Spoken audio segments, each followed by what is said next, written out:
নমস্কার শ্রোতা বন্ধুরা, স্বাগত জানাই আপনাদের গল্পের আসরে। সত্যান্বেষী নিখিলেশ সিরিজের প্রথম গল্পে আমরা আপনাদের থেকে পেয়েছি অনেক ভালোবাসা, আর আমরা এতটা সাপোর্ট পাবো সেটা সত্যিই ভাবতে পারিনি।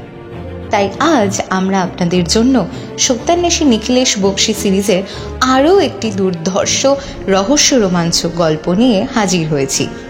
লেখক সুকান্ত দাসের কলমে লাঠি বদল রহস্য। আশা করি গল্পটি আপনাদের খুবই ভালো লাগবে। তাহলে আর বেশি কথা না বলে শুরু করা যাক আমাদের আজকের নিবেদন। আর প্রতি সপ্তাহে এরকম দারুণ দারুণ সব গল্প শুনতে হলে কি করতে হবে মনে আছে তো? শুধুমাত্র চ্যানেলটি সাবস্ক্রাইব করে পাশে থাকতে হবে।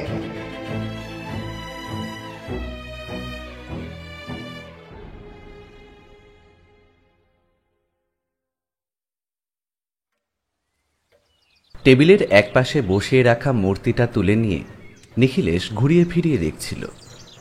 তেমন কিছুই নয়, একটা পাথরের তৈরি কালো রঙের মূর্তি। ঠিক যেমন মূর্তি মন্দিরের মধ্যে দেখা যায় তেমনই মূর্তি দেখেই বোঝা যায় বেশ পুরনো ইতিহাসের সাথে কোনো একটা সম্পর্ক থাকলেও থাকতে পারে। তবে নিখিলেশের কাছে এই মূর্তিটা যে কিভাবে এসে পৌঁছল তা আমি জানি না। নিখিলেশ আমায় সেই ব্যাপারে নিজে থেকে কিছুই জানায়নি, তাই আমিও প্রশ্ন করিনি। মাঝে মাঝে তাকে আমি কিছুই বলি না, শুধু পর্যবেক্ষণ করি। তাকে পর্যবেক্ষণ করে অনেক ব্যাপার বোঝার চেষ্টা করি। নিখিলেশ মূর্তিটা তুলে ভালো করে দেখছিল বোধহয় কিছু একটা, আর বোঝার চেষ্টা করছিল। ঠিক সেই সময় তার টেলিফোনটা বেজে উঠল। নিখিলেশ উঠে গিয়ে টেলিফোনটা ধরতেই আমি নিজে টেবিলের উপর রাখা মূর্তিটা নিয়ে দেখতে লাগলাম। মূর্তিটা বেশ কালো কোষ্টি পাথর দিয়ে তৈরি করা বলে মনে হচ্ছে। মূর্তিটার চোখ, মুখ, এমনকি নাক পর্যন্ত অদ্ভুতভাবে খোদাই করা রয়েছে। তেমন করে কিছুই বোঝা যায় না। ব্যাপারটা এমনও হতে পারে বেশ কিছু সময় মূর্তিটা কোথাও থাকার জন্য এমন হয়ে গেছে, তাই এমন অদ্ভুত মনে হচ্ছে। নিখিলেশ কিন্তু টেলিফোনে কার সাথে যেন কথা বলতে লাগলো। বেশ কিছুক্ষণ পরে কথা শেষ করে যখন আমার সামনে টেবিলের উপরে বসলো, তখন নিজেই আমার দিকে তাকিয়ে বলল, অমরজিৎ, আমাদের বোধহয় কাল সকালে একবার বেরোতে হবে। কোথায় যাবে? এক ভদ্রলোক টেলিফোন করেছিলেন। তিনি একটা অদ্ভুত সমস্যায় নাকি পড়েছেন। তার হাতের লাঠিটা তাকে সমস্যায় ফেলেছে। আমি নিখিলেশের কথা শুনে অবাক হয়ে তার দিকে তাকিয়ে বললাম, হাতের লাঠিটা সমস্যায় ফেলেছে? কিন্তু তার হাতের লাঠিটা তাকে কি সমস্যায় ফেললো? বুঝতেই পারছো অমরজিৎ, অর্থবান মানুষদের নানা রকমের শখ থাকে। ভদ্রলোক আমায় তার হাতের লাঠিটা নিয়ে একটা কেসের ব্যাপারে সাহায্য করতে বলেছেন। ভদ্রলোকের পায়ের অবস্থা খুব একটা ভালো নয়, তাই তিনি নিজে আমার কাছে আসতে পারবেন না। তাই আমাদের সেখানে যেতে হবে। তবে কিছু একটা আছে বলে আমার মনে হচ্ছে। সাধারণ একটা লাঠি নিয়ে না হলে কেউ সমস্যায় পড়বে কি করে? নিখিলেশ, আমার মনে হয় সমস্যাটা তেমন কিছুই নয়। ভদ্রলোক বোধহয় নিজের লাঠিটা হারিয়ে ফেলেছেন, আর তাই নিয়েই তোমাকে তলব করছেন। অর্থবান মানুষদের বিভিন্ন ধরনের শখ থাকে, তাই তোমায় কাজে লাগাতে চাইছেন। নেহাত একটা লাঠি হারানোর কেসে তুমি কি করবে? অমরজিৎ, ব্যাপারটা কিন্তু আসলে তেমন নয়। ভদ্রলোকের লাঠিটা হারিয়েছে বলে মনে হচ্ছে না। তার লাঠিটা তার কাছেই রয়েছে। তবে ভদ্রলোক লাঠিটা নিয়ে যে কি সমস্যায় পড়েছেন সেটা কিন্তু আমায় খুলে বলেননি। আমায় বলেছেন কাল সকালে তার বাড়িতে গেলে তিনি আমায় জানাবেন। কেসটাকে তুমি নেবে বলে ভাবছো? একটা কেস বাইরে থেকে দেখে মাঝে মাঝে সহজ বলে মনে হয় অমরজিৎ, তবে কেসটা কিন্তু ভেতর থেকে দেখলে অতটা সহজ বলে মনে হয় না। ঠিক যেমন কোনো কেস অতি সহজ, অথচ বাইরে থেকে সেটা এমনভাবে মোড়ানো থাকে যে মনে হয় কেসটা অতি কঠিন। ব্যাপারটা তুমি ভালোভাবেই জানো, কারণ আমার সাথে এর আগেও অনেক কেস তুমি এমন দেখেছো যেখানে সামান্য কেস হঠাৎ বড় হয়ে উঠেছে। তাই তার কাছে গিয়ে ব্যাপারটা অন্তত একবার দেখা দরকার। যদি তেমন কিছু মনে না হয় তাহলে কেসটা হাতে নেব না, তাহলেই তো হলো। আমি বুঝতে পারছিলাম নিখিলেশ কিছু একটা সন্দেহ করছে। আর ভদ্রলোক নিজেও টেলিফোনে যে খুব একটা বেশি কিছু বলেননি এই ব্যাপারে, নিখিলেশ আমায় মিথ্যে বলবে না। আর তার যখন সন্দেহ হয়েছে তার মানে কিছু একটা তো হয়েছে। তা পরদিন পর্যন্ত অপেক্ষা করা ছাড়া আমাদের হাতে আর কিছুই করার নেই। তবে নিখিলেশ কেন যে একটা দিন সময় নিল সেটা আমি বুঝতে পারলাম না। আমরা চাইলে আজই চলে যেতে পারতাম, কারণ এখন বেশ সকাল, এখনো গোটা দিনটা আমাদের হাতে রয়েছে। তবে একটু দুপুরের দিকে যখন বেরিয়ে পড়লো তখন বুঝতে পারলাম কেন সময় নিয়েছে।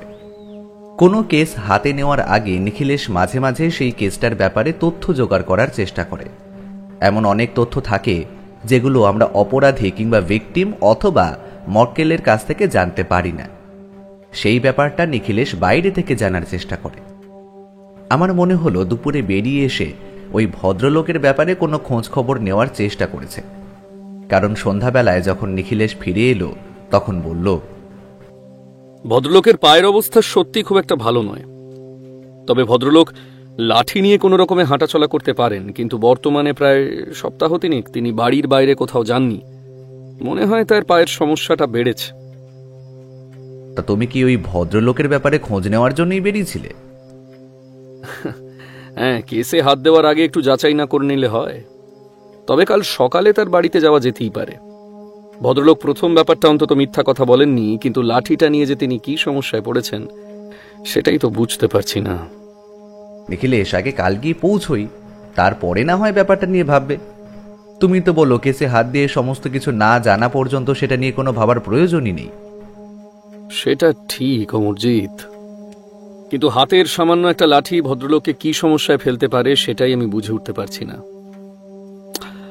আচ্ছা ছাড়ো, কাল সকালেই দেখা যাবে।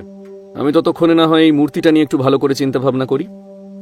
এই মূর্তিটা কিন্তু সামান্য কিছু নয়, এই মূর্তিটার পেছনে অনেক কিছু জড়িয়ে আছে। আচ্ছা, তার মানে এই মূর্তিটা নিয়ে তুমি কোনো একটা কেস হাতে নিয়েছো, তাই না? তবে এর মধ্যে আবার একটা কেস সাথে নেবে, ব্যাপারটা কি ঠিক হবে? খুব একটা সমস্যা হবে বলে মনে হয় না অমরজিৎ। এই মুহূর্তে তার একটা নকল তৈরি করে বাজারে বেশ চড়া দামে বিক্রি করা হয়েছে। আসল মূর্তিটা এখন পুলিশের হাতে রয়েছে, তবে কারা এই কাজটা করেছে সে ব্যাপারে তদন্ত চলছে। এটা পুলিশের ব্যাপার, এই কেসে আমায় খুব একটা বেশি কাজ করতে হবে না। ঠিক সেই সময় বৌঠান এসে আমাদের ঘরে ঢুকলো, তারপরে বলল, কাল সকালে কি হবে মনে আছে তো? কাল সকালে আমি কি করতে বলেছিলাম? সে মনে আছে, সে কথা তোমায় বারবার মনে করিয়ে দিতে হবে না।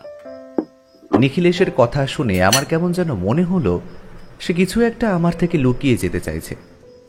তখনই কিছু বললাম না। বৌঠান আমাদের চা দিয়ে আবার ঘরের বাইরে চলে গেল। তারপরে বললাম, এই নিখিলেশ, কাল সকালে কি হবে বলো তো? নিখিলেশ যেন কথাটা হাওয়ায় উড়িয়ে দিয়ে বলল, তেমন কিছু নয়, কাল সকালে প্রথমে আমাদের সেই ভদ্রলোকের বাড়িতে যেতে হবে, তার আগে অন্য কোনো কাজ নয়। সেদিন আর তেমন কিছুই ঘটল না। নিখিলেশ বোধহয় দুবার টেলিফোনে দাসবাবুর সাথে কথা বলল। তবে বৌঠান আর নিখিলেশের মধ্যে যে একটা কথাবার্তা চুপি চুপি হয়ে চলেছিল সেটা আমি কেমন যেন ধরতে পারছিলাম। তবে তার আসল ব্যাপারটা কিছুতেই খুঁজে বার করতে পারছিলাম না। আমিও তককে তককে রইলাম, ব্যাপারটা আমাকে জানতেই হবে।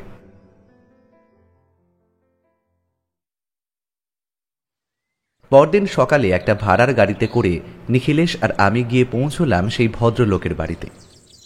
হাঁটা চলায় যে ভদ্রলোকের একটা সমস্যা রয়েছে তা স্পষ্ট বোঝা যাচ্ছিল। ভদ্রলোক তার ঘরে বিছানার উপর হেলান দিয়ে বসেছিলেন। যতদূর মনে হলো আমরা এসেছি শুনেই তিনি বিছানার উপরে হেলান দিয়ে বসেছেন। সেই ভদ্রলোকের বাড়ির কাজের লোকটি আমাদের তার ঘরে নিয়ে গিয়েছিল। বাড়িতে দারোয়ান বলে তেমন কিছুই তো আমরা দেখতে পেলাম না। তবে পরে জানতে পেরেছিলাম দারোয়ান কোনো একটা কাজে বাড়ির বাইরে গিয়েছিল। বাড়িটা বেশ বড়, ভদ্রলোক যে অর্থবান তা বোঝাই যায়। তবে বাড়িতে সেই কাজের লোক ছাড়া আর কেউ থাকে না দেখে মনে হচ্ছিল ভদ্রলোক একাই থাকেন। ভদ্রলোকের ঘরে গিয়ে আমরা বসতে একটু পরে কাজের লোকটি আমাদের জন্য চা নিয়ে এলো। ভদ্রলোক বিছানার উপর হেলান দিয়ে বসে আমাদের উদ্দেশ্যে বললেন, নিখিলেশ বাবু, আপনি যে আমার টেলিফোন পেয়ে ছুটে আসবেন সে কথা আমি ভাবতেই পারিনি। আপনি ব্যস্ত মানুষ, সামান্য এক বুড়ো লোকের কথা শুনে আপনি কি আসবেন? তার উপর আপনাকে তেমন খুন কিংবা চুরির কেস দিতে পারবো না।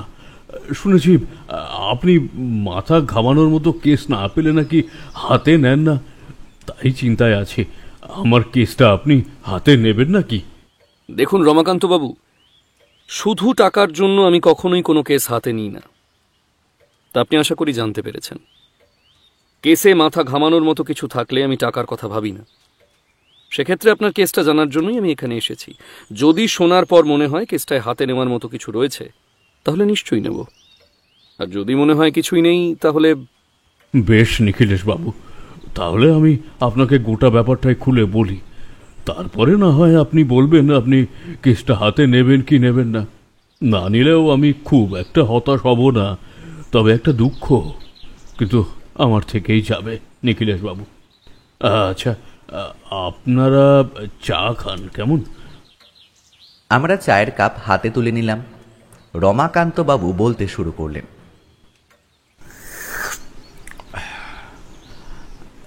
বুঝলেন নিখিলেশ বাবু, অনেক ছোটবেলায় একটা দুর্ঘটনায় আমার দুটো পা মারাত্মকভাবে জখম হয়েছিল। তবে চিকিৎসা ব্যবস্থার উন্নতির জন্য কিছুটা সামলে নিতে পেরেছিলাম। তখনও আমার বাবা মা দুজনেই জীবিত ছিলেন। তাদের আশীর্বাদে হোক কিংবা চিকিৎসাবিদ্যার জন্যই হোক চলাফেরা করতে পারতাম। তবে দুটো পায়েরই সামান্য সমস্যা হতো।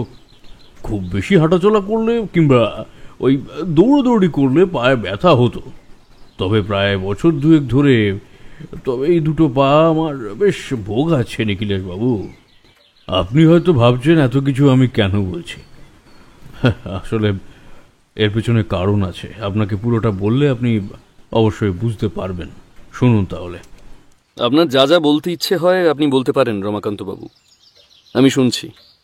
হ্যাঁ, বলছি। বছর দুয়েক আগে থেকে পায়ের ব্যথাটা বেশি করে আমায় জ্বালাতে শুরু করেছে। তারপরেই লাঠিটা নিতে বাধ্য হই। বাবা মা মারা গেছেন অনেক দিন আগে, বিয়ে থা করিনি। বাবার বেশ ভালো ব্যবসা ছিল কলকাতার বুকে। বাবা যা টাকা করে আমার জন্য রেখে গেছেন তার সমস্তটাই আমার ব্যাংকে রয়েছে। তা থেকে মাসে মাসে যা সুদ পাই তাতে আমার বেশ ভালোভাবেই চলে যায়। তাছাড়া আরও কিছু টাকা পয়সা রয়েছে যেগুলো আমি সুদে কাটাই। সত্যি বলতে আমার কোথাও গিয়ে কিছুই করার ক্ষমতা নেই। আমার সমস্ত কাজকর্ম এই যদুনাথ দেখে। ওর বয়স কিন্তু খুব একটা বেশি নয়, মাথার চুলে এখনই পাক ধরেছে। ছেলেটা লেখাপড়ায় যেমন ভালো তেমনি বেশ বুদ্ধিও রয়েছে। এমনকি একা হাতে আমার বাড়ির সমস্ত কাজকর্ম ওই করে। বাবার সময় থেকেই যদুনাথের বাবা আমাদের বাড়িতে কাজ করতেন। তারপরে যদুনাথ পড়াশুনো করে চাকরির চেষ্টা করেছিল, কিন্তু এ বাজারে তার চাকরি জোটেনি। তারপরে ওকে আমি আমার কাছেই রাখি। সত্যি বলতে ওকে কখনো বাড়ির কাজের লোক বলে আমি কিন্তু ভাবিনি। সব সময় এ বাড়ির ছেলে বলেই ভাবতাম, আর সেও আমায় নিজের লোকের মতোই দেখত। সে কথা বলতে আর আমি কার্পণ্য করব না। তা সে কথা এখন থাক। আসলে যদুনাথ আমার সুদের ব্যবসার দিকটাও দেখে। বাড়িতে লোকে টাকা নিতে আসে, সেই পত্র যদুনাথ নিজের কাছে রাখে, তারপর টাকা বুঝেও নেয়। সেই আমার প্রথম লাঠিটা যদুনাথ নিজেই কিনে এনে দিয়েছিল। তা প্রায় বছর দুয়েকের আগে তো হবেই। সম্প্রতি এই মাসখানেক আগে আমার লাঠিটা কোথায় যেন হারিয়ে গেছে। সত্যি বলতে আমার একটু ভুলো মন রয়েছে নিখিলেশ বাবু। সারাদিন তো আর বাড়িতে বসে থাকতে ভালো লাগে না। এই এখন না হয় পায়ের ব্যথাটা একটু বেড়েছে বলে বিছানাতেই শুয়ে থাকি। মাসখানেক আগে পর্যন্ত তখন লাঠি নিয়ে বিকেলের দিকে আর একদম সকালের দিকে একটু বেরিয়ে পড়তাম। আমি একাই যেতাম। ওই সময়টা আমার সাথে কেউ থাকুক সেটা আমার মোটেই ভালো লাগে না। যদুনাথ যেতে চাইতো, কিন্তু তাকে আমি জোর করে নিতাম না। মাস দুয়েক আগে আমার লাঠিটা হারিয়ে যায়। তারপরে যদুনাথ আমায় আবার একটা নতুন লাঠি এনে দেয়। সেই লাঠিটা আমার কিন্তু বেশ পছন্দ হয়েছিল। এবার আসল কথাটা বলি। আমার সেই পছন্দের লাঠিটা নিয়ে আমি শেষবার ওই সপ্তাহখানেক আগে বাড়ির বাইরে বেরিয়েছিলাম। তখনও পায়ের ব্যথাটা এত প্রবলভাবে শুরু হয়নি। এই দেখুন না, আমার পায়ের ব্যথার জন্য রীতিমতো ওষুধও খেতে হয়। লাঠিটা সকালের দিকে নিয়ে বেরিয়ে সামনের মাঠের কাছে একটা বেঞ্চে বসেছিলাম। বেশ কিছুক্ষণ লাঠি নিয়ে একটু এদিক ওদিক হাঁটাচলা করেছি। পার্কের সকালের দিকে আমার মতো বেশ কয়েকজন লোক সেখানে আসে। তাদেরই একজনের সাথে পার্কের সেই বেঞ্চে বসে বেশ কিছুক্ষণ কথাও বলেছি। এখন সমস্যা হলো, সেই লোকটার হাতে লাঠিটা প্রায় আমার মতোই দেখতে। তা নিয়ে আমাদের দুজনের মধ্যে বেশ কিছুক্ষণ হাসাহাসিও হয়েছে, বুঝতে পারলেন নিখিলেশ বাবু? তারপর আমি আমার মতো উঠে বাড়িতে চলে এসেছি, কিন্তু সেই ভদ্রলোকের বাড়ির ঠিকানা আমি জানতাম না। এবার সেই ভদ্রলোকের সাথে পরদিন আবার দেখা হওয়ার কথা। এদিকে বাড়িতে এসেই আমি বুঝতে পেরেছি আমি ভুল করে ভদ্রলোকের লাঠিটা নিয়ে চলে এসেছি। ভদ্রলোক আমার থেকে সামান্য খাঁটো, তার হাতে লাঠিটা আমার থেকে সামান্য ছোট ছিল। আমার লাঠিটা ছিল একটু বড়। বাড়ি ফেরার সময় কিন্তু ব্যাপারটা তেমন একটা মনে হয়নি। বাড়িতে ফিরে লাঠিটা ঝুলিয়ে রাখতে গিয়ে সমস্যাটা আমার প্রথম চোখে পড়ে। আসলে লাঠিটা ঝুলিয়ে রাখলে লাঠির নিচটা আমার ঘরের মেজ পর্যন্ত আসে। ওই লাঠিটা ঝুলিয়ে রাখতে গিয়ে দেখি মেঝে পর্যন্ত আসছে না, তার থেকে সামান্য উপরে। প্রথমে ব্যাপারটা খেয়াল করিনি। পরে দুপুরের দিকে বিছানায় বসে রয়েছি, এমন সময় ব্যাপারটা আমার চোখে পড়ল। তা আমি ওই যদুনাথকে ডেকে ব্যাপারটা বললাম। তখনও বুঝতে পারিনি যে লাঠিটা বদল হয়ে গেছে। পরে যদুনাথ দেখে শুনে বলল লাঠিটা নাকি একটু অন্যরকম। সেটা বোঝা সম্ভব নয়, তবে হাতলের কাজটা লক্ষ্য করলেই বোঝা যায়। আমার লাঠির হাতলটা বেশ ঘোরানো, আর তার ভেতরের দিকে বেশ ভাঁজ খেলানো, যাতে হাত দিয়ে ধরতে সুবিধা হয়। কিন্তু এই লাঠিটা অতি সাধারণ। যদুনাথ আমার জন্য লাঠিটা বেছে বেছে নিয়ে এসেছিল বটে, তাই মনটা একটু খারাপ হয়ে গেল। ভাবলাম পরদিন সকালে গিয়ে না হয় ভদ্রলোকের কাছ থেকে লাঠিটা নিয়ে আসব। সেদিন রাত থেকেই কিন্তু পায়ের ব্যথাটা শুরু হলো। যদুনাথ রাতেই ডাক্তার ডেকে আনলো। তারপর সেই যে বিছানায় পড়লাম, আর উঠতে পারলাম না। এখনো উঠে বাথরুমে পর্যন্ত যেতেও কষ্ট হয় নিখিলেশ বাবু। লাঠির ব্যাপারটা এর মধ্যে আমি ভুলেই গিয়েছিলাম। এই মাত্র 3 দিন পরে লাঠির কথাটা মনে পড়তেই যদুনাথকে বললাম সকালের দিকে মাঠে গিয়ে লোকটাকে খুঁজতে। কিন্তু যদুনাথ পরপর 2 দিন মাঠে গিয়েও লোকটাকে কিন্তু দেখতে পেল না। লোকটার ঠিকানাও আমি জানি না। এবার লোকটাকে লাঠিটা ফেরত না দিলে তেমন কোনো সমস্যা হবে না, কিন্তু আমার নিখিলেশবাবু এসব ভালো লাগে না। আমার জিনিস, তা ভালো হোক খারাপ হোক, তো আমার কাছেই থাকবে কি না, তাই না? ভদ্রলোকের লাঠিটা ফেরত দেওয়া দরকার। এখন আপনি বলুন তো, এই অবস্থায় আমি কি করি? নিখিলেশের মুখটা দেখে মনে হলো সে যেন হতাশ হয়েছে। সেভাবেই বলল, আপনি এখন চাইছেন আমি ভদ্রলোককে খুঁজে বার করে তার লাঠিটা তাকে ফেরত দিই, তাই তো? হ্যাঁ নিখিলেশ বাবু, আমি বুঝতে পারছি ব্যাপারটা আপনার কাছে ঠিক তদন্ত বলে মনে হচ্ছে না। আপনি খুন চুরি এসবের তদন্ত করবেন, আপনাকে একটা সামান্য লাঠির ব্যাপারে আমি বলতে বসেছি, আর সেটা আপনার ঠিক মনে হচ্ছে না। কিন্তু নিখিলেশ বাবু, লোকটাকে পরপর 3 দিন মাঠে পাওয়া যায়নি, অথচ লোকটা কিন্তু প্রতিদিন মাঠে আসতো। সেই ব্যাপারটাই আমি কিছুই বুঝতে পারছি না। লোকটা হঠাৎ মাঠে আসা ছেড়ে দিল কেন? সত্যি বলতে কাল আমি যদুনাথকে মাঠে পাঠিয়েছিলাম, কিন্তু সে এসে বলেছে লোকটাকে নাকি দেখা যায়নি। আর ওখানে যারা ছিল তারা কিছুই বলতে পারলো না কেউ। দেখুন রমাকান্ত বাবু, এ ব্যাপারে আপনি পুলিশের সাহায্য নিতে পারেন। পুলিশকে লোকটার ব্যাপারে একটা মোটামুটি ধারণা দিলে তারা খোঁজার চেষ্টা করতে পারে। আর ওই মাঠে তিনি আসতেন যখন, তখন নিশ্চয়ই আশেপাশে কোথাও থাকতেনও। সে ব্যাপারটা খোঁজ নিলে তার বাড়িটা বেরিয়ে পড়বে। এমন একটা ব্যাপারে আমার সাহায্য আমার মনে হয় না যে আপনার খুব একটা প্রয়োজন পড়বে বলে।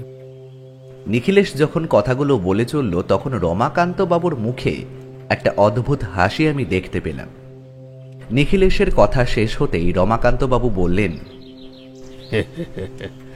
আসলে লাঠিটা ফেরত দেওয়ার কথা তো রয়েছে, তবে আরও একটা ব্যাপার রয়েছে। এটাকে আপনি কি বলবেন আমি জানি না। আমার কেমন যেন মনে হচ্ছে ওই ভদ্রলোকের কোনো একটা বিপদ ঘটেছে নিখিলেশ বাবু। ছোটবেলা থেকেই আমার এমনটা হয়, কোনো ব্যাপারে কিছু একটা মনে হলে সেটা সত্যি হয়। ভদ্রলোকের শেষ কথাগুলো শুনে আমি চমকে উঠলাম। নিখিলেশ অদ্ভুতভাবে ভদ্রলোকের দিকে বেশ কিছুক্ষণ তাকিয়ে থেকে বলল, ঠিক আছে, ঠিক আছে রমাকান্তবাবু, আমি আপনি যখন বলছেন তাহলে তাই হোক। আমি লাঠিটা, আচ্ছা আমাকে একবার আপনি লাঠিটা দেখাতে পারবেন? সে কথায় রমাকান্ত বাবু যদুনাথকে ডাকলেন। যদুনাথ এসে ঘরের এক আলমারির ভেতর থেকে একটা লাঠি বার করে এনে দিল। বোধহয় লাঠিটা সযত্নে যদুনাথ তুলে রেখেছিল। লাঠিটা নিখিলেশের হাতে এনে দিতেই আমি লাঠিটার দিকে ঝুঁকে পড়লাম। অতি সাধারণ একটা লাঠি, অনেকটা খয়েরি রঙের। লাঠিটা দেখে বেশ দামি বলেই মনে হয়। লাঠিটা হাতে নিয়ে নিখিলেশ বলল, আপনি নিশ্চিত রমাকান্তবাবু যে এই এই এই লাঠিটা আপনার নয়? একেবারে নিশ্চিত নিখিলেশ বাবু। হ্যাঁ, লাঠিটার হাতলটা দেখুন, একদম সহজ সাধারণ। আমার লাঠিটার হাতলে লাঠি ধরার জন্য বেশ সুন্দর একটা কায়দা করা ছিল। রমাকান্ত বাবুর সমর্থনের জন্য যদুনাথের দিকে তাকাতেই যদুনাথ বলে উঠল, হ্যাঁ নিখিলেশ বাবু, এবার লাঠিটা আমি নিজে পছন্দ করে কিনেছিলাম, কিন্তু এটা সেই লাঠি নয়, এটা অন্য কোনো লাঠি। নিখিলেশ আরও কিছুক্ষণ লাঠিটা ঘুরিয়ে ফিরিয়ে দেখল। তারপর লাঠিটা বিছানার এক পাশে রেখে বলল, দেখুন, এমন একটা কেস সচরাচর আমি হাতে নিই না। তবে আপনার মনে হচ্ছে ওই ভদ্রলোকের কোনো একটা বিপদ ঘটেছে, তাই তিনি মাঠে সকালে আসছেন না, আর আপনার লাঠিটা তাকে ফেরত দেওয়া হচ্ছে না। আপনার অনুমান সত্যি কি মিথ্যে তা আমি জানি না, তবে আপনার এই কেসটা আমি হাতে নিলাম। তবে তার জন্যই লাঠিটা আমায় নিয়ে যেতে হবে। না, আমি আপনাকে কথা দিচ্ছি, ভদ্রলোককে খুঁজে বার করে আমি তার লাঠিটা তাকে ফিরিয়ে দেব এবং আপনার লাঠিটা আপনাকে এনে দেব। তাছাড়া আপনিও চেষ্টা করুন, যদুনাথ সকালের দিকে মাঠে যাক। যদি সেই ভদ্রলোকের সাথে দেখা হয় তাহলে তো হয়েই গেল, না হলে আমি আমার মতো করে চেষ্টা করছি। আচ্ছা, ভদ্রলোকের মোটামুটি একটা ধারণা আমাকে দিন তো। রমাকান্ত বাবু ভদ্রলোকের মোটামুটি একটা ধারণা দিলেন। তার মাথার চুল প্রায় সাদা, মুখের দাড়িও সাদা রঙের। ভদ্রলোকের চোখে একটা হাই পাওয়ারের চশমা। তার পরনে বেশিরভাগ সময় ধুতি আর সাদা রঙের পাঞ্জাবি থাকত। তিনি পায়ে কালো রঙের চামড়ার জুতো পরতেন। মোটামুটি আন্দাজ করা যায় ভদ্রলোক অর্থবান পরিবারের লোক। তার হাতে দুটো সোনার আংটিও ছিল। ভদ্রলোকের সাথে রমাকান্তবাবুর যে কয়েকদিন কথাবার্তা হয়েছে সেই কথাবার্তা তিনি আমাদের কিছু বললেন, তবে তা থেকে তেমন কিছু জানা গেল না। আমরা রমাকান্তবাবুর বাড়ি থেকে সেই লাঠিটা নিয়ে বেরিয়ে এলাম। তখন আমাদের সাথে দেখা হলো বাড়ির দারোয়ানের। গাড়িতে করে বাড়ি পর্যন্ত আসার সময় নিখিলেশ কিন্তু চুপ করে রইল। বাড়িতে ঢুকে লাঠিটা ঘরের একপাশে হেলান দিয়ে রেখে চেয়ারের উপর বসে এবার আমি প্রশ্ন করলাম, নিখিলেশ, তুমি রমাকান্তবাবুর কেসটা নিলে কি মনে করে? একজনের একটা লাঠি বদল হয়ে গেছে, সেই লাঠিটা তোমায় বদলে দিতে হবে? তুমি এমন কোনো কেস হাতে নেবে বলে তো আমার জানা ছিল না।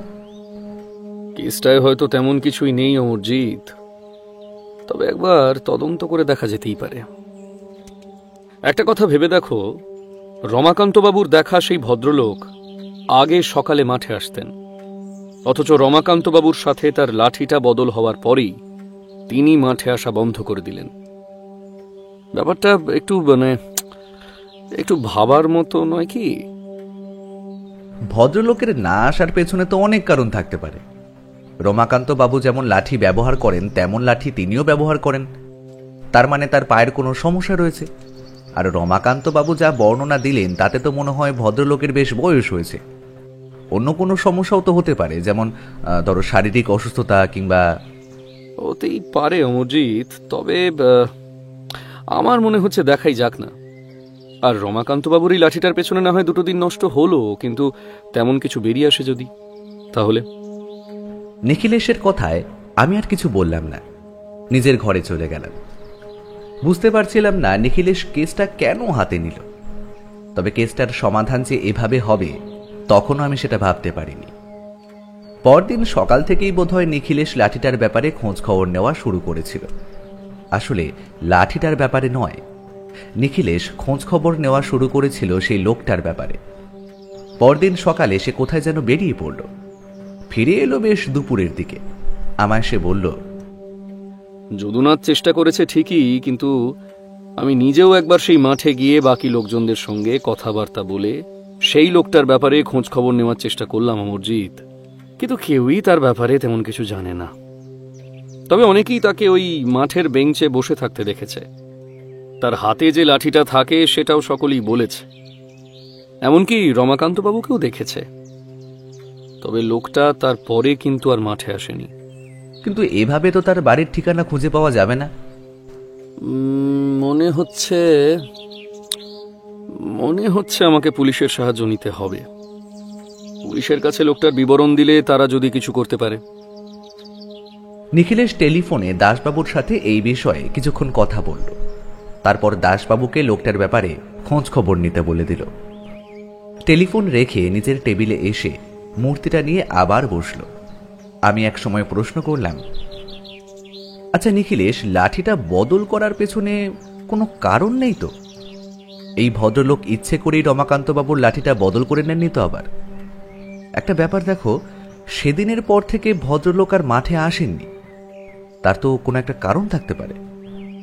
নিখিলেশ আমার কথায় ঘরের এক পাশ থেকে লাঠিটা তুলে আনলো, তারপর বেশ কিছুক্ষণ ঘুরিয়ে ফিরিয়ে দেখতে লাগলো।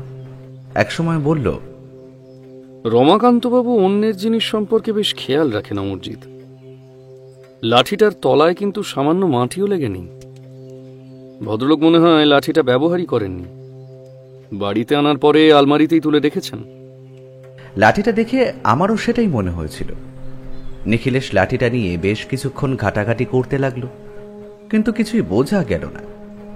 আমিও এক সময় হাল ছেড়ে দিলাম। মনে মনে ভাবলাম, নিখিলেশ এবার এমন একটা কেস হাতে নিয়েছে যে কেসে কিছুই নেই একটা হারানো লাঠি ছাড়া। সন্ধ্যাবেলার দিকেই বোধহয় দাসবাবু টেলিফোন করে কোনো একটা খবর জানালেন, আর সেটা শুনে নিখিলেশ চিন্তিত হয়ে পড়ল। তারপর আমার ঘরে এসে বলল, অমরজিৎ, একটা ব্যাপার ঘটেছে।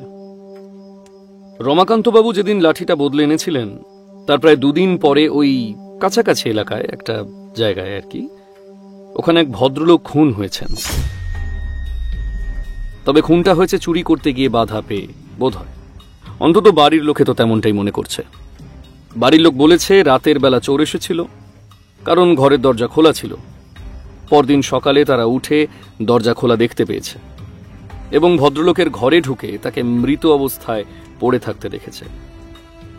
আমাদের অনুসন্ধান করা লোকটার সাথে কিন্তু আমাদের খুঁজতে থাকা লোকটার কিছুটা মিলও রয়েছে, অন্তত দাসবাবু সেটাই জানিয়েছেন। একবার কি তার বাড়িতে যাবে নাকি? আমার তো মনে হয় আমরা না গিয়ে বরং রমাকান্তবাবুকে পুলিশের গাড়িতে করে তার বাড়িতে পাঠিয়ে দেওয়া হোক, তিনি দেখলেই তো বুঝতে পারবেন। কিন্তু সমস্যা হলো ভদ্রলোক খুন হয়ে গেছেন। কিছুই তো বুঝতে পারছি না নিখিলেশ, এ কি করলে ভালো হয়? আচ্ছা, একটা কাজ করা যাক, তুমি আর আমি গিয়ে প্রথমে দেখে আসি। লাঠিটার ব্যাপারে একবার কথা বলে নেওয়া যাবে, তারপর যদি মনে হয় এই ভদ্রলোক সেই ভদ্রলোকই, তাহলে লাঠিটা অন্তত তার বাড়ির লোককে ফেরত দেওয়া যাবে। আর তারপর রমাকান্ত বাবুকে ব্যাপারটা জানিয়ে দিলেই হবে, তিনি আমাদের ওপর ভরসা তো করেছেনই। নিখিলেশের কথায় আমিও মনে মনে নিশ্চিন্ত হলাম, আমরা গিয়ে না হয় দেখেই আসি। তাই পরদিন সকালে দাসবাবু যখন আমাদের নিতে এলেন, তখন আমরা 3 জন মিলে গিয়ে পৌঁছলাম সেই ভদ্রলোকের বাড়িতে। জানা গেল ভদ্রলোকের নাম অবিনাশ মুখুজ্জে। হিসেব মতো দেখতে গেলে ভদ্রলোকের খুনটা হয়েছে রমাকান্তবাবুর লাঠির বদলের প্রায় 2 দিন পরে। কোনো একটা কাজে অবিনাশবাবু আগের দিন রমাকান্তবাবুর সেই মাঠে গিয়ে পৌঁছায়নি, আর সেদিন রাতেই তিনি খুন হয়েছেন। দাসবাবু প্রথমে আমাদের জানিয়েছিলেন চোর চুরি করতে এসে বাধা পেয়ে ভদ্রলোককে খুন করেছেন, কারণ ভদ্রলোক থাকতেন বাড়ির নিচের তলায়। বাড়ির দরজা থেকে তার ঘর প্রথমেই পড়ে, চোর বোধ হয় তার ঘরেই ঢুকেছিল। ভদ্রলোক রাতে ঘরের দরজা খোলা রেখেই ঘুমোতেন। বয়স্ক মানুষ, তাছাড়া সামান্য শ্বাসকষ্টের সমস্যাও ছিল, তাই দরজা তাকে খোলা রাখতে হতো। চোর সেই সুযোগটাই নিয়েছে বলে পুলিশ এবং বাড়ির লোকের অনুমান। কিন্তু নিখিলেশ যেন গোটা ব্যাপারটা শুনে কেমন চিন্তিত হয়ে রইল। ভদ্রলোকের স্ত্রী এবং তার ছেলে এবং ছেলের বউয়ের সাথে আমাদের কথাবার্তা বলালেন। বেশ কিছুক্ষণ কথাবার্তার পরে নিখিলেশ একসময় প্রশ্ন করল, আচ্ছা, অবিনাশবাবুর লাঠিটা কোথায় আছে বলতে পারবেন? অবিনাশবাবুর ছেলে আমাদের কথার উত্তর দিলেন। তিনি বললেন, সেটা তো ঠিক বলতে পারবো না নিখিলেশ বাবু, বাবার ঘরে লাঠিটা কিন্তু আমরা দেখিনি। নিখিলেশ এই কথায় কেমন যেন আশ্চর্য হলো।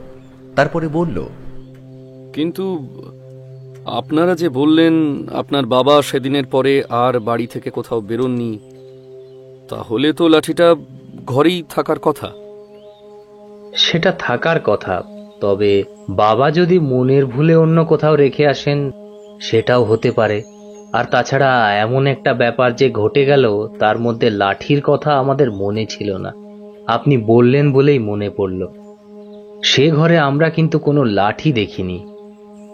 আসলে রমাকান্তবাবু নামের এক ভদ্রলোকের সঙ্গে আপনার বাবার লাঠিটা সেদিন বদলে গিয়েছিল। আপনার বাবা ভুল করে তার লাঠিটা নিয়ে চলে এসেছিলেন। রমাকান্তবাবু তার লাঠিটা নিয়ে গিয়েছিলেন। এবার রমাকান্তবাবু সেই লাঠিটা ফেরত দিতে চেয়েছেন। আপনাকে আমি রমাকান্তবাবুর ঠিকানাটা দিয়ে দিচ্ছি, আপনি সময় করে একবার গিয়ে লাঠিটা নিয়ে আসবেন। আর একটা প্রশ্ন সমরেশবাবু, আপনার বাবার ঘর থেকে ঠিক কি চুরি গিয়েছে বলুন তো? বাবার ঘরে তেমন কিছুই চুরি যায়নি। আমার মনে হয় চোর চুরি করতে এসে ভয় পেয়ে খুনটা করে বসে, তারপর কিছু চুরি না করেই চলে যায়। রাতের বেলা কি আপনারা কোনো শব্দ শুনেছিলেন, কিংবা আপনার বাবার চিৎকার? না নিখিলেশ বাবু, সেদিন মা বাড়িতে ছিলেন না, শহরের বাইরে আমাদের এক আত্মীয়র বাড়িতে গিয়েছিলেন। আমি আর আমার স্ত্রী বাড়িতে ছিলাম, কিন্তু আমরা কোনো শব্দ শুনতে পাইনি। নিখিলেশ যেন কিছু একটা ভাবল, কিন্তু সেই মুহূর্তে কিছুই বলল না। রমাকান্ত বাবুর বাড়ির ঠিকানাটা সমরেশ বাবুকে দিয়ে চলে এলো। আমি একটা ব্যাপার ভাবছিলাম, কিন্তু তখন কিছু বললাম না। দাসবাবু আমাদের বাড়িতে নামিয়ে দেওয়ার পরে নিখিলেশের ঘরে এসে ঢুকে পড়লাম। নিখিলেশ, সমরেশ বাবুকে তুমি মিথ্যে কথা বললে কেন? তুমি কেন বললে যে লাঠিটা রমাকান্ত বাবুর বাড়িতে আছে? আমার একটা সন্দেহ হচ্ছে অমরজিৎ। আমার মনে হচ্ছে এই কেসটা শুধু লাঠির হারিয়ে যাওয়াতে সীমাবদ্ধ থাকবে না। এই কেসটার পেছনে আরো অনেক কিছু রয়েছে। তাই সমরেশবাবুকে রমাকান্তবাবুর ঠিকানাটা দিয়ে এলাম। আমি নিখিলেশের কথায় অবাক হয়ে গিয়ে বললাম, তুমি আসলে কেস নিয়ে কি ভাবছো বলো তো? অবিনাশবাবুর মৃত্যুটা হয়েছে রাতের বেলা। তিনি ঘরের দরজা খোলা রেখে ঘুমোতেন, সে কথা তো চোরের জানার কথা নয়। যদি মনে করি চোর কোনোভাবে জেনে ফেলেছিল, তাহলে সে বাড়িতে ঢুকে অবিনাশবাবুকে ছুরি দিয়ে আঘাত করে খুন করলো, অথচ তার বাড়ির কেউ তার চিৎকার শুনতে পেল না। অবিনাশবাবুর স্ত্রী যেদিন বাড়িতে নেই, একমাত্র সেদিনই চোর এলো। আর অবিনাশবাবুর খুনটা হলো, কিন্তু চোর কিছুই চুরি করলো না, অথচ অবিনাশবাবুর বাড়ি থেকে তার লাঠিটা চুরি হয়ে গেল। কেমন একটা অন্যরকম ব্যাপার বলে মনে হচ্ছে না অমরজিৎ? তুমি কি মনে করছো অবিনাশবাবুর মৃত্যুটা স্বাভাবিক নয়? চোর তাকে খুন করেনি। আর যদি সেটাই হয়, তাহলে অবিনাশবাবুকে অন্য কেউ কেন খুন করতে যাবে? নিখিলেশ বেশ কিছুক্ষণ চুপ করে ভাবল। তারপর ঘরের কোণে রাখা লাঠিটার দিকে তাকিয়ে থাকতে থাকতে বলল, ওই লাঠিটা অমরজিৎ, ওই লাঠিটা। আমার কেমন যেন মনে হচ্ছে ওই লাঠিটার জন্যই এসব ঘটেছে। কিন্তু আসল সূত্রটা আমি কিছুতেই খুঁজে বার করতে পারছি না। কথাটা শুনে আমি খানিকটা অবাক হলেও কিছু বললাম না, কারণ নিখিলেশ ততক্ষণে উঠে গিয়ে ঘরের কোণ থেকে লাঠিটা তুলে এনেছে। তারপর লাঠিটা নিয়ে বেশ কিছুক্ষণ ধরে দেখতে দেখতে হঠাৎ একটা অবাক কাণ্ড করল। লাঠিটার হাতলটা ধরে একটা মোচড় দিতেই হাতলটা খুলে তার হাতে চলে এলো। নিখিলেশ অবাক হয়ে আমার দিকে তাকিয়ে রইল। তারপর লাঠিটা হাতে নিতে দেখা গেল লাঠিটা ফাঁপা।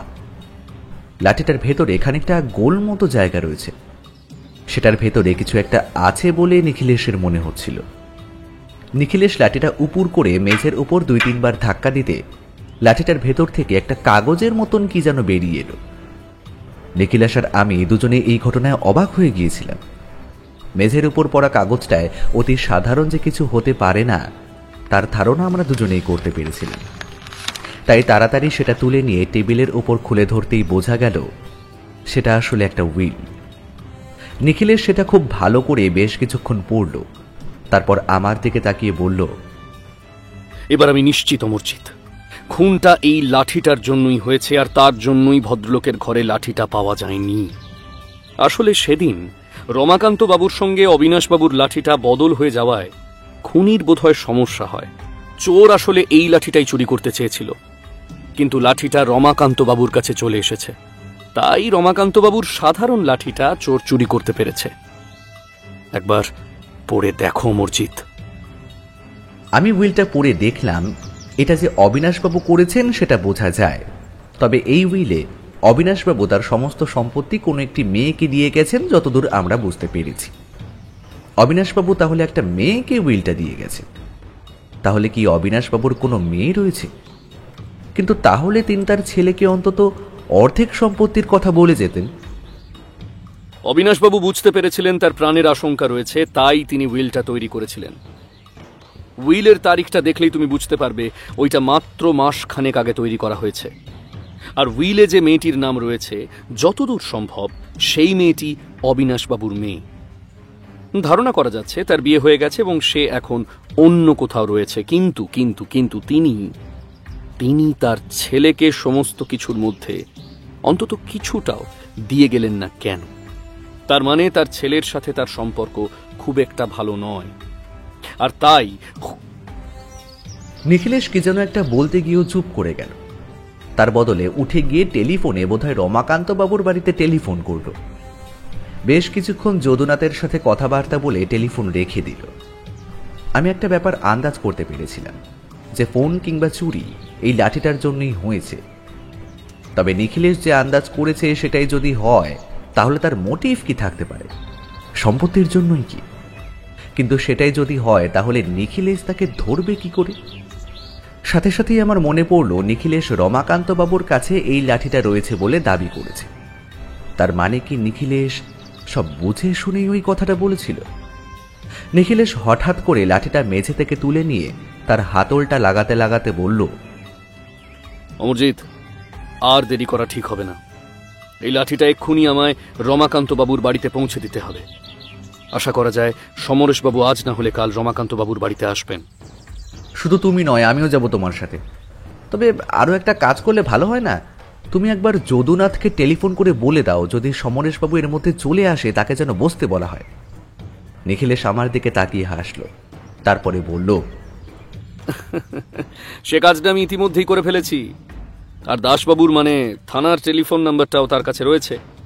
যদি তেমন কোনো সমস্যা হয় তাহলে যদুনাথ সরাসরি থানায় টেলিফোন করবে। নিখিলেশের উপস্থিত বুদ্ধির তারিফ না করে পারলাম না। একটু পরেই আমি আর নিখিলেশ গিয়ে পৌঁছলাম রমাকান্ত বাবুর বাড়িতে। মনে হয় তিনি সমস্ত কিছুই জানতে পেরেছিলেন। আমাদের ঢুকতে দেখেই তিনি বললেন, নিখিলেশ বাবু, আপনাকে আমি বলেছিলাম না, আমার মনে হচ্ছে ওই ভদ্রলোকের সাথে কিছু একটা ঘটেছে। তার নামটা আমার ঠিক মনে পড়ছিল না, তবে যদুনাথ আমায় যখন বলল তখন আমার সমস্তটাই মনে পড়ে গেল। এখন কি করবেন বলে ভাবছেন নিখিলেশ বাবু? হ্যাঁ, বেশি কিছু নয়। আপনাকে শুধু একটা ব্যাপারে খেয়াল রাখতে হবে। আপনার কাছে এই লাঠিটা দাবি করতে যেই আসুক না কেন তাকে আপনাকে বেশ কিছুক্ষণ এখানে আটকে রাখতে হবে। আর সেই সময় আপনি যদুনাথকে বলে আমায় টেলিফোন করে দেবেন। আশা করি টেলিফোনটা আপনার ঘরেই থাকে। তাই তার সামনে তেমন কিছু বলতে পারবে না। আমায় টেলিফোন করে যদুনাথ শুধু এটাই বলবে যে আপনার টাকা গোনা হয়ে গেছে, আপনি এসে টাকাটা নিয়ে যেতে পারেন। তাহলে আপনাদের সামনে যে থাকবে সে মনে করবে আপনি এমন কারোর সাথে কথা বলছেন যে আপনার সুদের টাকা নেয়, তাহলে সে আর সন্দেহ করবে না। তবে আমরা বাড়ি থেকে এখানে আসা পর্যন্ত তাকে কিন্তু আটকে রাখতে হবে। প্রয়োজন হলে আপনি থানাতেও টেলিফোন করে দিতে পারেন, আর থানাতে টেলিফোন করে আপনি একই কথা বললেই হবে। আমি ব্যাপারটা দাসবাবুকে জানিয়ে রাখবো, আপনাদের কোনো অসুবিধা হবে না। তবে একটা কথা, আমরা কিন্তু বাড়ির ভেতরে আসবো না, বাড়ির বাইরে থাকবো, কারণ লাঠিটা তার হাতে যাওয়ার পরে তার একটু একা হওয়া প্রয়োজন। আপনাদের সামনে এসে কিছুই করবে না, এখান থেকে তাকে বের করতে হবে। তাই মনে থাকে যেন আপনারা এমন কিছু করবেন না যাতে তার সন্দেহ হয়। গোটা ব্যাপারটা রমাকান্তবাবু, যদুনাথ, এমনকি তার বাড়ির দারোয়ানের সাথে ভালো করে আলোচনা করে নিয়ে আমরা বেরিয়ে এলাম। ভেবেছিলাম সেদিনই হয়তো সমরেশবাবু রমাকান্তবাবুর বাড়িতে গিয়ে পৌঁছবেন, কিন্তু সেটা হলো না। তিনি গেলেন পরদিন সকালে। নিখিলেশের কাছে টেলিফোন আসতেই আমি আর নিখিলেশ বেরিয়ে পড়লাম। এদিকে নিখিলেশ একবার টেলিফোন করে দিয়েছিল দাসবাবুকে, তিনিও জিপ নিয়ে চলে আসবেন বলেই মনে হলো। আমি কিন্তু একটা উত্তেজনা বোধ করছিলাম, রমাকান্তবাবুর বাড়িতে গিয়ে ঠিক কাকে দেখতে পাবো সেটা ঠিক বুঝে উঠতে পারছিলাম না, সমরেশবাবু নাকি অন্য কাউকে। এর মধ্যে নিখিলেশ একটা কাজ করেছিল, সেই উইলে সাক্ষী হিসেবে যাদের নাম লেখা ছিল তাদের সাথে দেখা করেছিল। সাক্ষী হিসেবে কিন্তু অবিনাশবাবুর বাড়ির কেউ ছিল না, বরং অন্য দুজন লোক ছিল। তাদের কাছ থেকে সেই উকিলের ঠিকানাটাও জানা গেল। তার সাথে কথা বলে জানা গেল এই উইলের একটা কপি তার কাছে রয়েছে। আরও কিছু তথ্য নিখিলেশ জোগাড় করেছিল, যেগুলো আমাদের পরে কাজে লেগেছিল। সে কথা পরে বলব। এখন রমাকান্তবাবুর বাড়ির কথাটা বলা দরকার। রমাকান্তবাবুর বাড়িতে আমরা যখন পৌঁছলাম ততক্ষণে বোধহয় অনেকটা দেরি হয়ে গেছে। দাসবাবুকে যেমন বলা হয়েছিল, বাড়ি থেকে বেশ খানিকটা দূরে তিনি পুলিশের গাড়িটা রেখেছেন। কাছে একটা চায়ের দোকানে দাসবাবু বসে চা খাচ্ছিলেন। আমরাও সেখানে গিয়ে পৌঁছলাম, কারণ রমাকান্তবাবুর বাড়ি থেকে বেরিয়ে অবিনাশবাবুর বাড়ির দিকে ফিরতে হলে এই রাস্তা দিয়েই আসতে হবে। রমাকান্তবাবুর বাড়ি থেকে বেরিয়ে এসে ভাড়ার গাড়িতে উঠতে গেলেন যে, সে কিন্তু সমরেশবাবু নয়, বরং তার স্ত্রী। তার হাতে সেই লাঠিটা তখনও ধরা রয়েছে। নিখিলেশের কথায় দাসবাবু আর আমি মিলে পুলিশের জিপে উঠে গাড়িটাকে অনুসরণ করতে লাগলাম। একসময় দেখতে পেলাম ভদ্রমহিলা গাড়ির মধ্যে বসেই লাঠিটা খুলে ফেলেছে, ভেতর থেকে কিছু একটা বার করার চেষ্টা করছে। একটু পরেই ভেতর থেকে একটা কাগজ বেরিয়ে এলো, আর সেই কাগজে কি রয়েছে তা আমি জানি। কাগজটা দেখে কিন্তু ভদ্রমহিলা হঠাৎ করে পেছনের দিকে তাকালেন, আর গাড়ির লোকটিকে একটু জোরে চালানোর কথা বললেন। আমাদের গাড়ি তার পিছু নিল। এতক্ষণ দাসবাবুর কথায় ড্রাইভার গাড়িটা আস্তে চালাচ্ছিল, কিন্তু এবার নিখিলেশের কথায় গাড়িটা নিয়ে গিয়ে সামনের গাড়িটার একদম সামনে দাঁড় করালো। গাড়ির লোকটা চমকে গিয়ে গাড়ি থামালো। নেমে ভদ্রমহিলার কাছে গিয়ে নিখিলেশ বলল,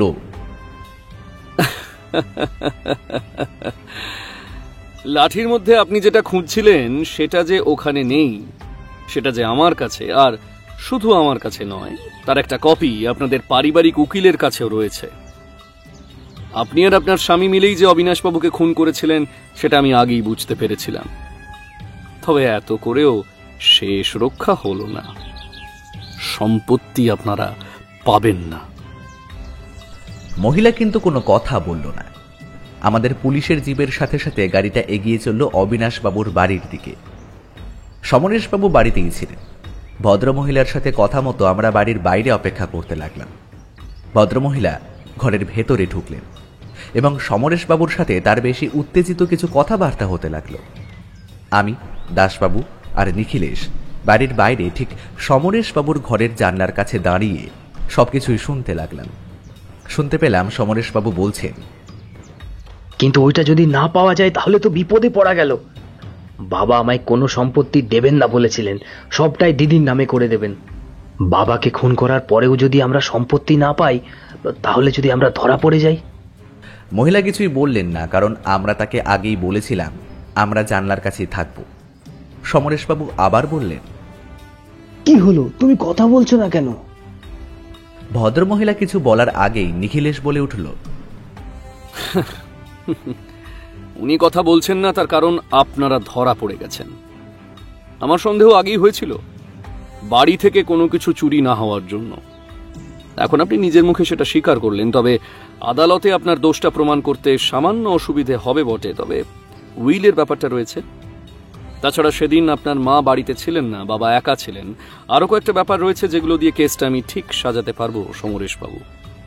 জানলার দিকে তাকিয়ে সমরেশবাবু আমাদের দেখতে পেয়ে কেমন যেন চমকে উঠলেন। তারপর হঠাৎ করেই ঘরের দরজার দিকে দৌড় দিলেন। দাসবাবু তৈরি ছিল।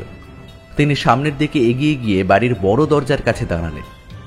সমরেশবাবু বাইরে বেরিয়ে এসেই দাসবাবুর হাতে ধরা পড়লেন। তারপরের গোটা ব্যাপারটা অতি সামান্যই, তবে নিখিলেশ বারবার বলেছিল, একটা অনুমানের ভিত্তিতে কিন্তু সমরেশবাবু আর তার স্ত্রীকে গ্রেপ্তার করা হচ্ছে। তাদের বিরুদ্ধে শক্ত কোনো প্রমাণ খুঁজে বার করা দরকার। কিন্তু দাসবাবু, তা না হলে তাদের শাস্তি দেওয়াটা যে সহজ হবে না।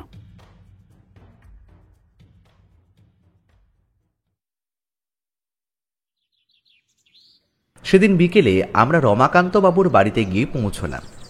রমাকান্ত বাবুকে সমস্ত ব্যাপারটা খুলে বলতেই তিনি বললেন, নিখিলেশ বাবু, এবার বুঝতে পারছেন তো আমি আপনাকে কেন ডেকেছিলাম? আমার মন বলছিল কিছু একটা হয়েছে, তাই আপনার সময় নষ্ট করে সামান্য একটা লাঠি চুরি যাওয়ার ব্যাপারে আপনাকে তদন্ত করতে বলেছিলাম। এখন তো সবকিছুই আপনার সামনেই রয়েছে। আপনার অনুমানের যে একটা ক্ষমতা রয়েছে তা আমি স্বীকার করছি রমাকান্ত বাবু। তবে কেসটা হাতে নেওয়ার পরে আমারও মনে হয়েছিল কেসটা সহজভাবে শেষ হবে না। আমার বন্ধু অমরজিৎকে আমি সে কথা বলেছিলাম। তা যাক, সমস্তটা ভালোই ভালোই মিটে গেছে। তবে আপনার লাঠিটা আপনাকে ফেরত দিতে পারছি না, তাই দুঃখিত। আশা করি যদুনাথ আপনার জন্য একটা নতুন লাঠি এনে দেবে। রমাকান্ত বাবু আমাদের বিদায় জানালেন। তবে আরেকটা কথা বলে রাখা দরকার, কয়েকদিন পরে যদুনাথ এসে আমাদের একটা সাদা খাম দিয়ে গিয়েছিল। সেই খামে রমাকান্ত বাবু নিখিলেশের জন্য বেশ কিছু অর্থ তার পারিশ্রমিক হিসেবে পাঠিয়ে দিয়েছিলেন। নিখিলেশ খামটা খুলে দেখে নিয়ে বলেছিল, অমরজিৎ, লাঠি রহস্য তাহলে মাঠে মারা গেল নাকি? একটা মাথা ঘামানোর মতো ব্যাপারও ছিল, আর নগদ কিছু অর্থ লাভ হলো। কি বলো? আমি কিছুই বললাম না, শুধু হাসলাম, কারণ নিখিলেশের কথাটা সত্যি হয়েছিল।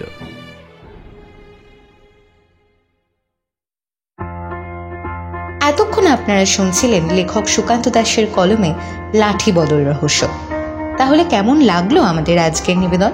কমেন্টে জানাতে ভুলবেন না কিন্তু। আর প্রতি সপ্তাহে দারুণ দারুণ সব গল্প শুনতে চ্যানেলটি সাবস্ক্রাইব করবেন। অসংখ্য ধন্যবাদ।